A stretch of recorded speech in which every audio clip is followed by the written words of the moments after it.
그래서 굉장히 황홀해야 되는 순간 꿈에서 깨어나게 돼요. 미술로 그리는 것보다 훨씬 더 아름답고 깊이 있게 표현할 수 있을 것 같은데 아주 독특한 남자였었네요. 왜 그렇게 했을까요? 저는 알 것 같아요.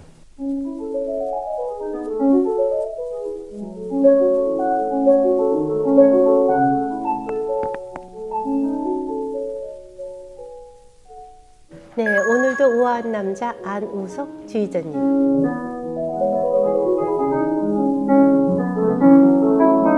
우자가 우아할 우자예요? 무슨 무슨 우자예요? 모르겠는데요. 아니 어떻게 한자를 쓰실 거 아니에요? 한자로 안 써봤는데 제 이름 안우성 할 때 우자만 써봤는데 네, 그러니까 제 한자요? 네, 안우성 할 때 저는 우자가 천자문에 없는 한자 도울 우자예요. 도울 우자? 네네. 천우신조 할 때 그 우자. 근데 그게 천자문에 없어요? 예. 아 그래요? 잘못 알고 있나? 여하튼 그 안우성 선생님의 도움 덕분에 요즘 저도 우아한 여자가 된 것 같아요. 감사합니다. 오늘 드뷔시 얘기를 하신다고. 네네. 드뷔시가 프랑스 사람 맞죠? 그렇죠. 프랑스 사람. 근데 이게 편견인 것 같은데요. 되게 이제 미술하면 프랑스의 작가가 많은 것 같고 네. 음악은 다 독일 사람들 같아요. 프랑스 음악가가 잘 모르겠어요. 그렇죠. 이탈리아, 독일이 먼저 생각나고 이탈리아, 프랑스는 독일. 사실 클래식 음악에서 약간 변방 같은 느낌이 있기도 네, 해요. 잘 유명한 사람이 없는 네. 것 같아요. 그 음악에 프랑스의 자존심을 세워준 사람이 바로 클로드 드뷔시예요. 아 그래요. 프랑스 그 회화 작가 중에 혹시 모네라는 작가 아세요? 그럼요, 알죠. 해돋이라는 그림 굉장히 유명하잖아요. 네. 모네 해돋이. 네. 드뷔시가 살았던 시대가 인상주의 회화가 굉장히 유행하던 시기였어요. 네. 그리고 원래 드뷔시의 원래 꿈은 화가였어요.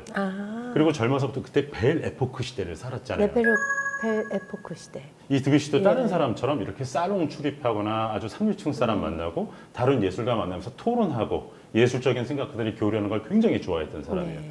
근데 거기서 이제 클로드 모네를 만나게 돼요. 근데 네. 이 사람이 인상주의 회화 작법이잖아요. 네. 그러니까 그 전에는 이 화실에 들어 앉아서 어떤 영웅의 그림이나 그리고 뭔가를 세세하게 묘사했다 그러면 그 순간순간 사물의 표착 그리고 빛에 따라 움직이는 그 순간을 가슴속에 담은 인상을 그림으로 그려낸 작가잖아요. 그렇죠. 네. 근데 드뷔시가 그런 생각을 해요. 이걸 음악으로 표현할 수 없어요. 이걸 내가 음악으로 하면 모네가 네. 미술로 그리는 것보다 훨씬 더 아름답고 깊이 있게 표현할 수 있을 것 같은데 네.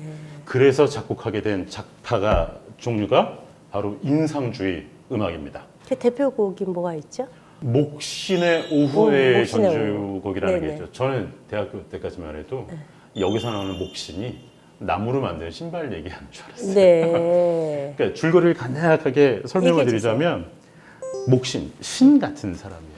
근데 이제 오후에 숲에서 잠을 자고 있다 꿈을 꾸게 되죠. 근데 거기서 꿈에서 ним프가 2명이 나타나는 거예요.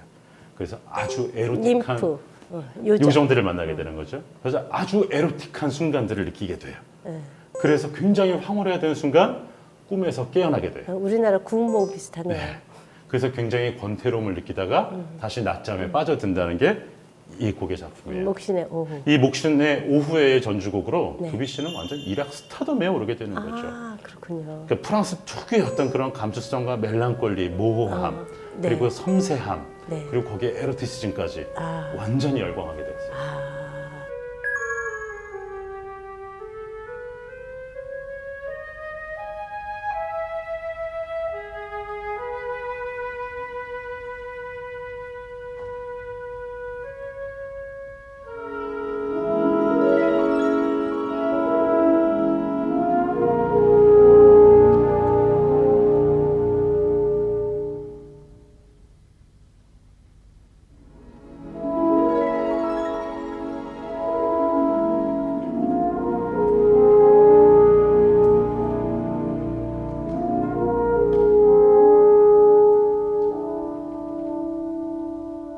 그래서 그 달빛을 보고도 또 작곡을 했죠? 아마 드뷔시의 그러니까 목신의 오후의 전주곡을 기준으로 해서 그 뒤는 인상주의 음악이 아주 강렬하게 나타나고요.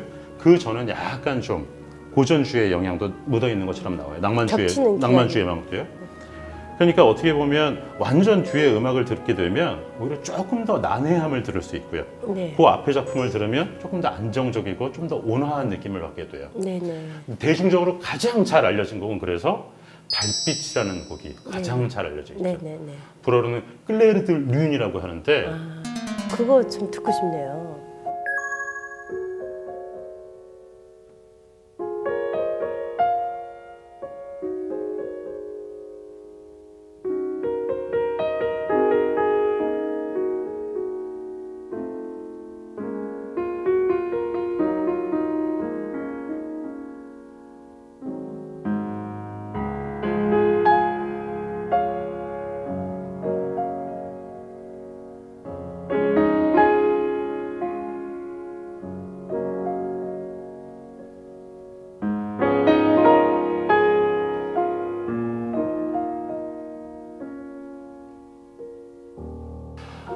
인상주의 음악 특징이 그런 것 같아요. 그러니까 달빛 같은 경우에는 인상주의가 아주 확연하게 드러나진 않지만 충분히 그 뉘앙스가 느껴져요. 아, 이 순간부터 드뷔시가 앞으로 어떤 곡을 작곡하겠구나. 아주 독창성이 드러나는 곡이에요.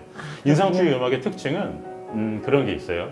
어떤 곡들은 듣고 나서 와 너무 아름답다 동화되기도 하고 어떤 음악은 들으면서 멋있는 건축물을 보면서 와 정말 기가 막히다. 뭐 이런 감상을 갖게 돼요. 네. 근데 인상주의 음악의 특징은 특히 드뷔시의 달빛은 정말 달빛에 젖어드는 것처럼 음악이 제가 젖어들어요. 네. 그러니까 우와 저 음악을 아름답다 이렇게 삼자적 입장에서 보는 게 아니라 그냥 그 달빛에 빠져드는 것 같아요. 네.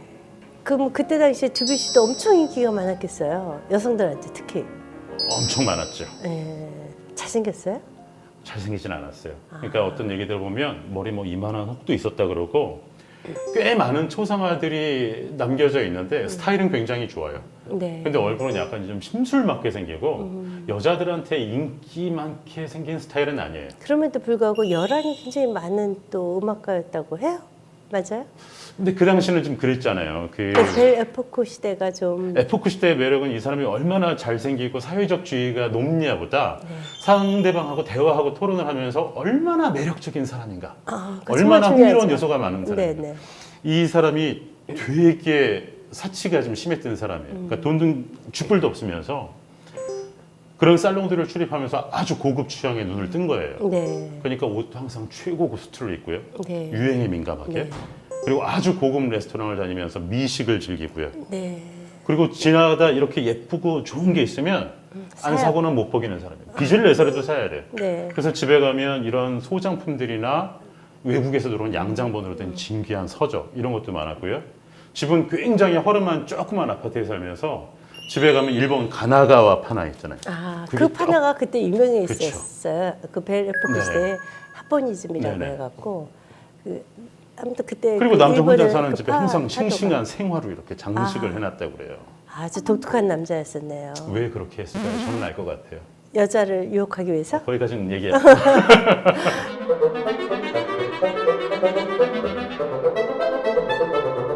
좀 지나친 면이 있어요. 그러니까 예를 어떤 들자면. 예술혼이나 어떤 사람의 러브 스토리를 소개하기에는 네. 조금 너무 나갔다 싶을 정도의 내용이에요.